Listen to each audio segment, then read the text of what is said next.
Bonsoir à toutes et à tous et bienvenue à cette nouvelle édition de Direct. Au menu ce soir, la visite qu'effectue actuellement le chef de l'État en Europe, plus précisément. Il rend visite à 3 pays européens, à savoir le Danemark, la Norvège et l'Irlande. Première étape, c'était le Danemark, une visite qui s'est penchée surtout sur les relations bilatérales, certainement, mais aussi comment optimiser la coopération bilatérale entre l'Égypte et le Danemark dans les différents domaines, surtout économiques. Lors de son déplacement à la Norvège, le chef de l'État a eu aussi des entretiens avec le roi de Norvège. Il s'est entretenu aussi avec le chef du Parlement. C'était l'occasion certainement aussi de parler d'économie. Tout ce qui a rapport avec cette visite aussi, c'est au menu ce soir. Donc, comme je viens de vous le dire, c'est le président Abdel Fattah el-Sisi qui a rencontré ce lundi Sa Majesté le roi de Norvège, Harald V, au palais royal à Oslo.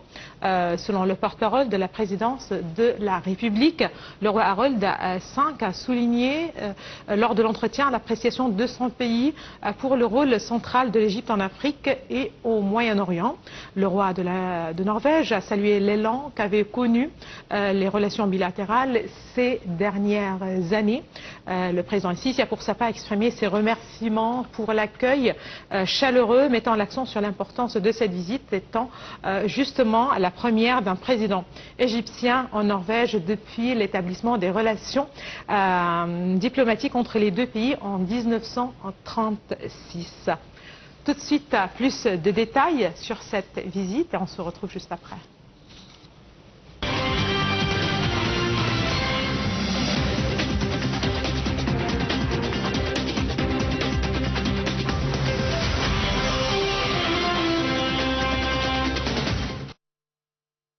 Le président Abdel Fattah el-Sisi a rencontré ce lundi M. Jonas Gahr Støre, le Premier ministre de la Norvège, dans le cadre de sa visite officielle lors de sa tournée européenne.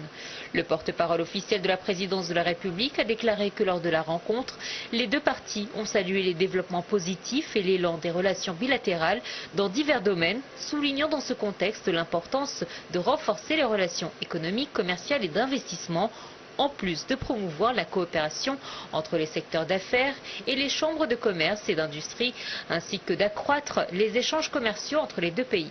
Le porte-parole a également ajouté que le président el-Sisi a exprimé l'intérêt de l'Égypte à investir et à développer la production d'énergie verte, soulignant l'accueil favorable de l'Égypte à la coopération avec la Norvège dans le domaine de la production d'hydrogène vert à partir de sources d'énergie renouvelables. Par ailleurs, les deux parties sont convenues de l'importance de maintenir un dialogue politique régulier et de coordonner leurs positions sur les questions régionales et internationales d'intérêt commun, notamment en ce qui concerne le soutien à la question palestinienne et la restauration de la stabilité au Moyen-Orient. Enfin, un mémorandum d'entente a été signé en marge de la rencontre pour établir un mécanisme de consultation politique entre les deux pays.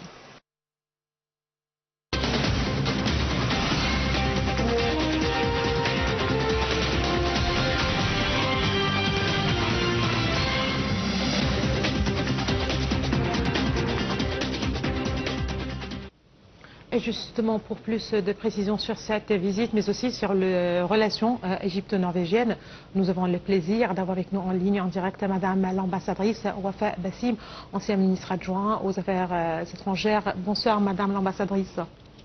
Bonsoir. Voilà, on parle de relations étroites qui lient l'Égypte avec la Norvège, d'ailleurs, avec les 3 pays qui font partie de cette tournée européenne du chef de l'État, le président Abdel Fattah el-Sisi. J'aimerais bien tout d'abord m'arrêter pour parler de l'importance de cette tournée. Le chef de l'État visite 3 pays qui sont situés dans le nord de l'Europe, à savoir le Danemark, la Norvège, mais aussi l'Irlande. 2 pays font partie de l'Union européenne.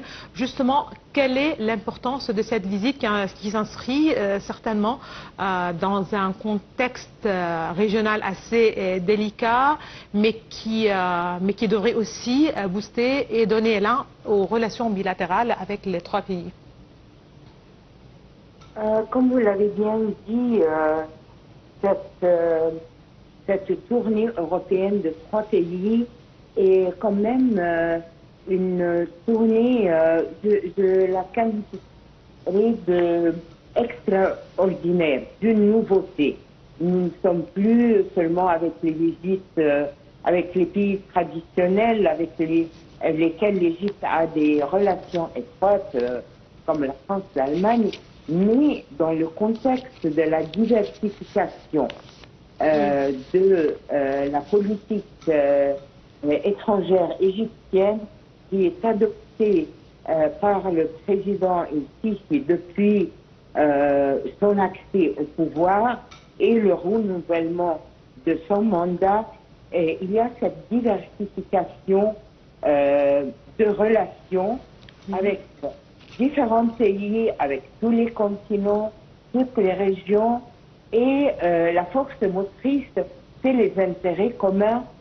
Pour certains pays, il y a certainement les relations historiques, peut-être l'appartenance régionale, des accords de partenariat, mais là, c'est très important de diversifier ces relations-là pour l'intérêt de l'Égypte, mais aussi pour créer une situation de gagnant-gagnant entre l'Égypte et les pays avec lesquels elle est en train de renforcer les relations.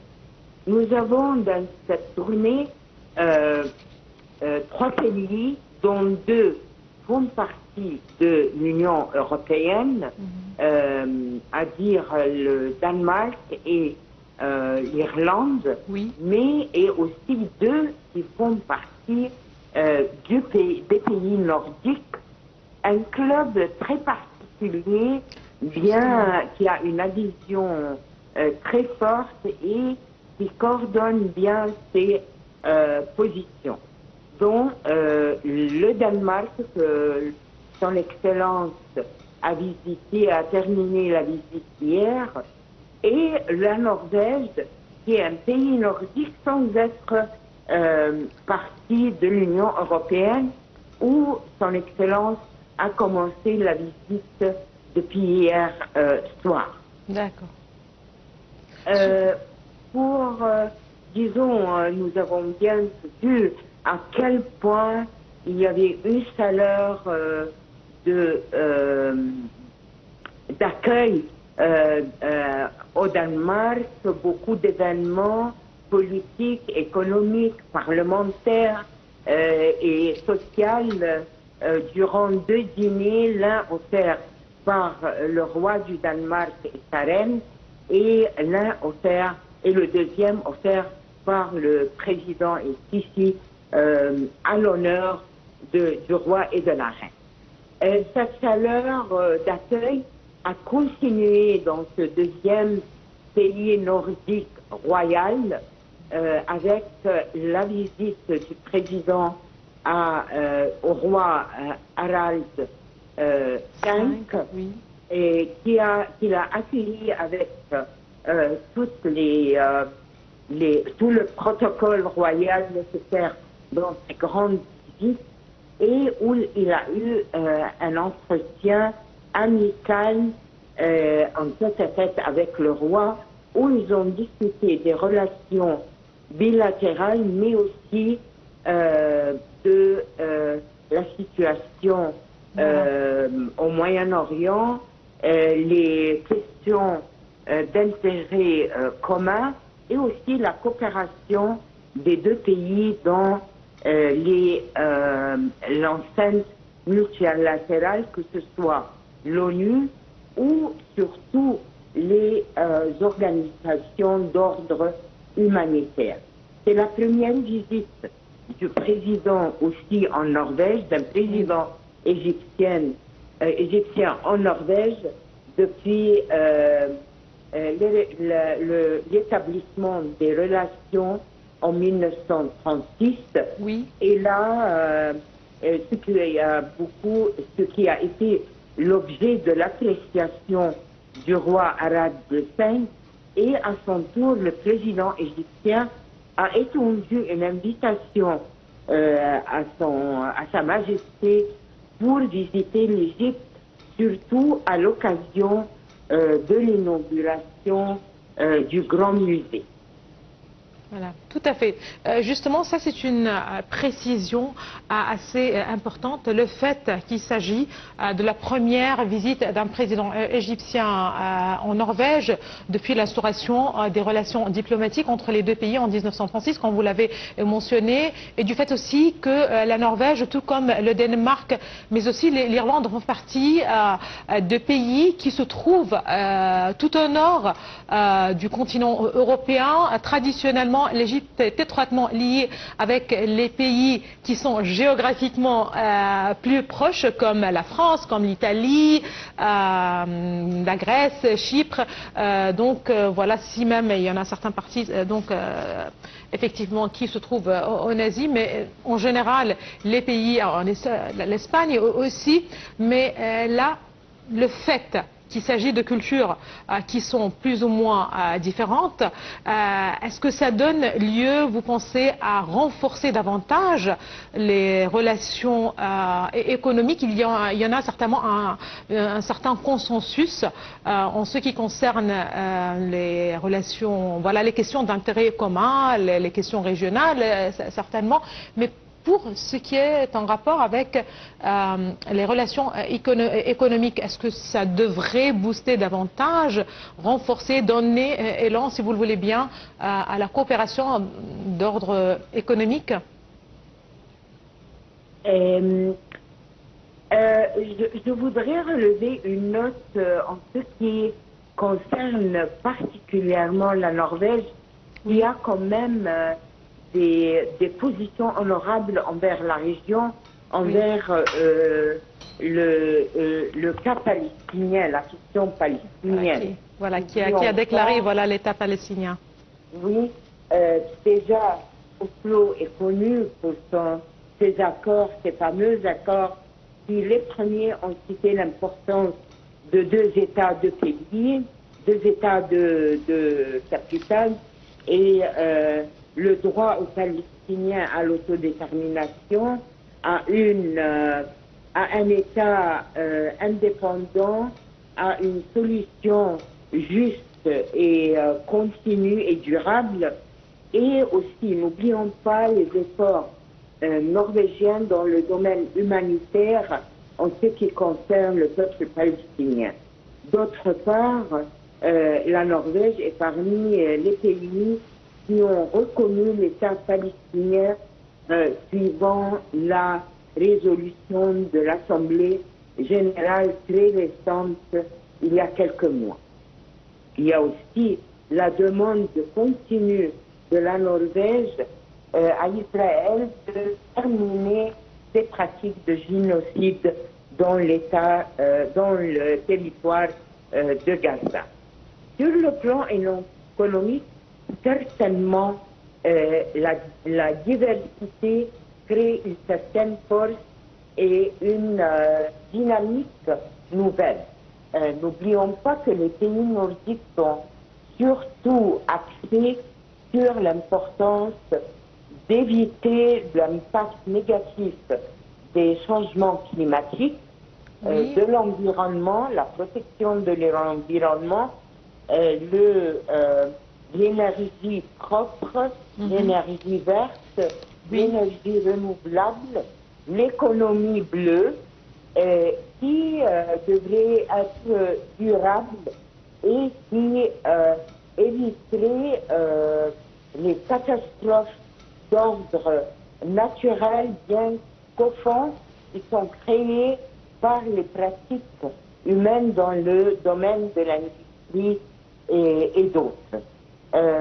Aussi, bien que la Norvège est un pays pétrolier, mais elle porte très haut la bannière de l'économie bleue et de l'énergie propre le plus possible. L'Irlande a une très forte tradition dans l'appui des questions de libération de la Palestine, de la création d'un État indépendant d'une paix juste et durable. Et même, elle a établi ou elle a tracé une stratégie nationale pour le Moyen-Orient et le nord de l'Afrique, reconnaissant l'importance de cette région, mais reconnaissant aussi l'importance de l'Égypte comme pays pivot dans la région et ses efforts pour établir la paix et la sécurité. C'est parfait. Je vous remercie infiniment, Madame l'ambassadrice Wafa Bassim. Vous êtes ancienne ministre adjointe aux Affaires étrangères. Merci beaucoup de vos explications. Là, encore une fois, on reste avec le même dossier. J'aimerais justement rappeler que le chef de l'État, le président Abdel Fattah el-Sisi, se sont tenus à Oslo avec le président du Parlement norvégien, Masud Gharahkhani, et les membres de la Commission des Affaires étrangères et de la Défense du Parlement. Le porte-parole de la présidence de la République, l'ambassadeur Mohamed El-Chenaoui, a déclaré qu'au début de l'entretien, le président El-Sisi a tenu à souligner le rôle central de la coopération parlementaire dans la promotion du dialogue entre les peuples. Le président Sisi a aussi mis l'accent sur l'importance du renforcement des relations parlementaires entre les deux pays d'une manière qui sert leurs intérêts communs. Le porte-parole a ajouté que le président Sisi a confirmé lors de la réunion la nécessité de continuer à renforcer la coopération bilatérale parlementaire, notamment par la consultation, la coordination et l'échange de visites ainsi que d'expériences entre les parlements des deux pays. Le président Sisi a en outre affirmé la nécessité de renforcer les relations bilatérales dans tous les domaines, notamment dans ceux du commerce et de l'investissement. Les relations égypto-norvégiennes, surtout quand on parle des relations politiques, sont, il faut le rappeler, stables, mais aussi distinguées. Durant la dernière agression israélienne contre Gaza, a eu lieu un échange de visites officielles à un rythme sans précédent de la part de responsables norvégiens vers le Caire pour affirmer le soutien des Palestiniens et des efforts égyptiens visant à calmer la situation. Et j'aimerais là rappeler que comme Madame l'ambassadrice Wafa Bassim vient de préciser, on le connaît tous, que la Norvège fait partie de 4 pays qui ont reconnu justement la Palestine, l'État palestinien, suite aux agressions israéliennes contre la bande de Gaza.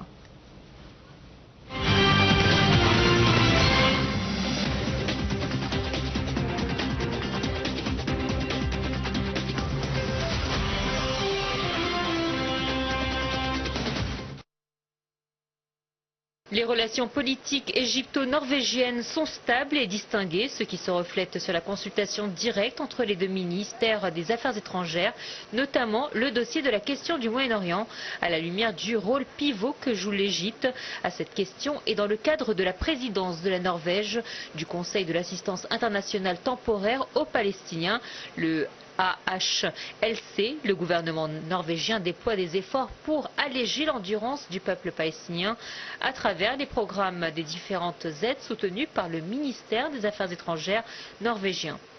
Il est à noter que durant la dernière agression israélienne contre Gaza a eu lieu un échange de visites officielles à un rythme sans précédent de la part des responsables norvégiens vers le Caire pour affirmer leur soutien aux Palestiniens et aux efforts égyptiens visant à calmer la situation.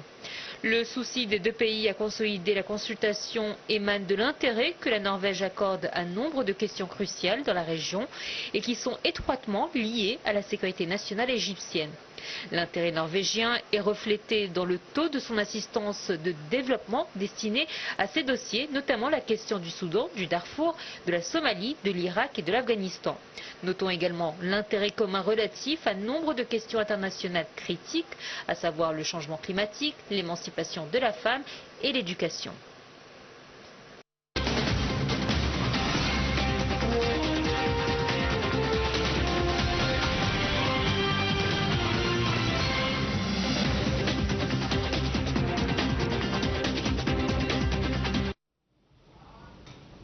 Bien, je rappelle que dans le cadre de ces entretiens officiels, le chef de l'État, le président Abdel Fattah el-Sisi, a assisté aujourd'hui à Oslo à la signature d'un certain nombre de mémorandums d'entente et qui visent justement à renforcer la coopération entre l'Égypte et la Norvège. Voici tout de suite un compte rendu des accords les plus importants qui ont été conclus, si vous le voulez bien, ou les mémorandums d'entente pour être plus précise.